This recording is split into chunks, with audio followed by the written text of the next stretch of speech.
So yeah, the last person I'm gonna talk about, or last two people in the same show, is for those of you who have watched Death Note. I've been meaning to make a video about this, and it's like I have all of the screenshots from the show. I've even like done a few like screen recordings, kind of like what I did with the ENFJ Tanjiro video and the Professor Xavier video. Um, but to be honest, I guess I've just kind of been like lazy, and I've been afraid of like copyright stuff. Like they got me with the Tanjiro video, and so I had to like do some stuff, and I was like, this video could have been so much better if they just let me put these things in there. And I got a strike for it, and I was like, okay. And then for the Professor Xavier video, I tried to be more careful. Still didn't really work. So I'm like, I gotta really be careful with these.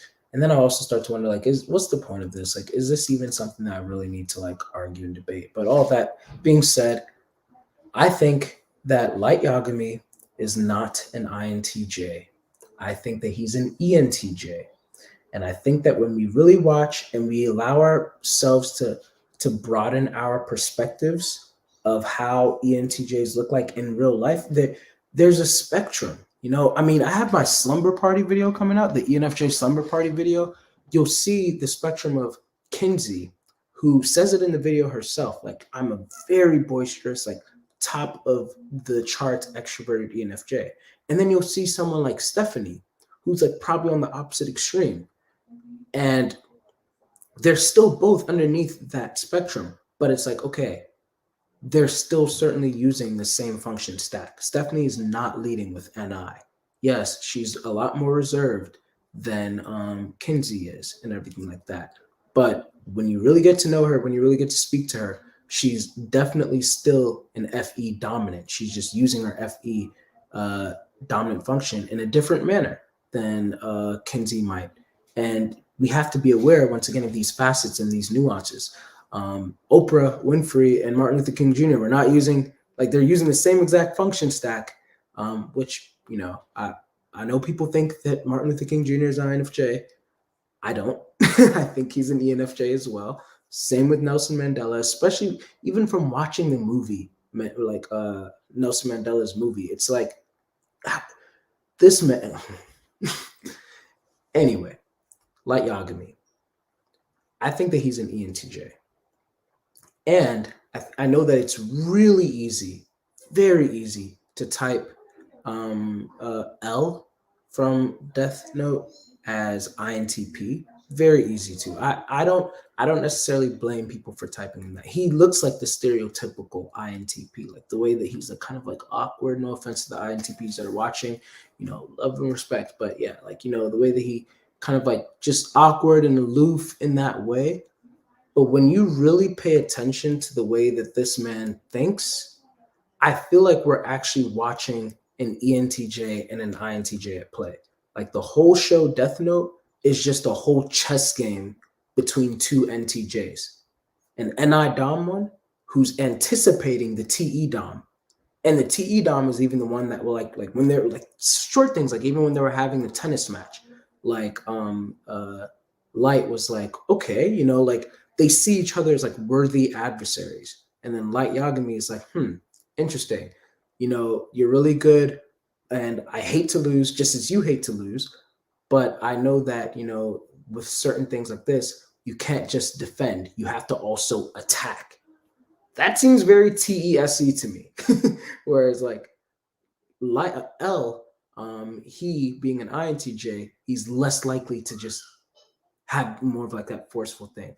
Now, yes, Light Yagami was not that extroverted. He was not that much of a commander that, you know, that we see online and everything like that. But once again, the spectrum, there are ENTJs who are more like, you know, of the big CEO types that are very bossy and all of that. But there are also a lot of ENTJs, a lot of them, probably even most of them, to be honest, that don't really want to associate with many people.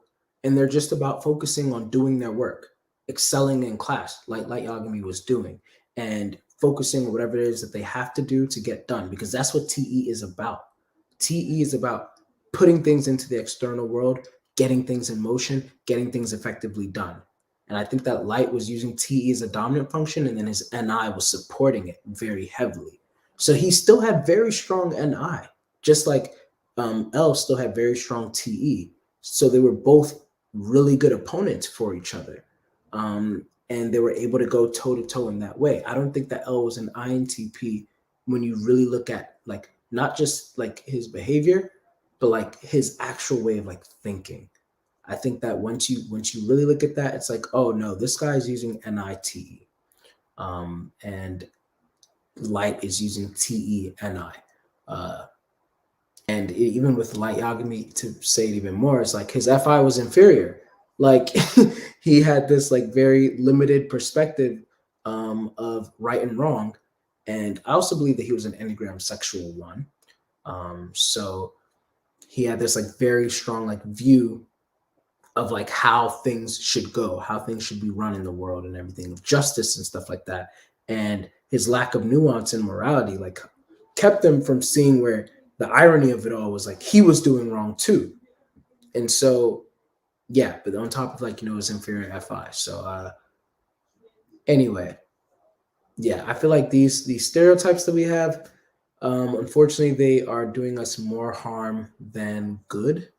And I just wish that we would take more time to try to get on the same page. Hey, I just wanted to briefly thank you for taking the time to watch this video, whether it was on regular speed or 2 times speed, whatever it was. Just thank you for consuming the content. And around me, you should be able to see a few little buttons and logos for other recommended videos because, I make good content, new ones, but then I also have some really good old content too that you should probably check out. But make sure that if you really like this video, feel free to subscribe, to share. It really helps this humble channel to expand and reach more people and ultimately help more people. So once again, thanks for watching and hope you have a great rest of your day.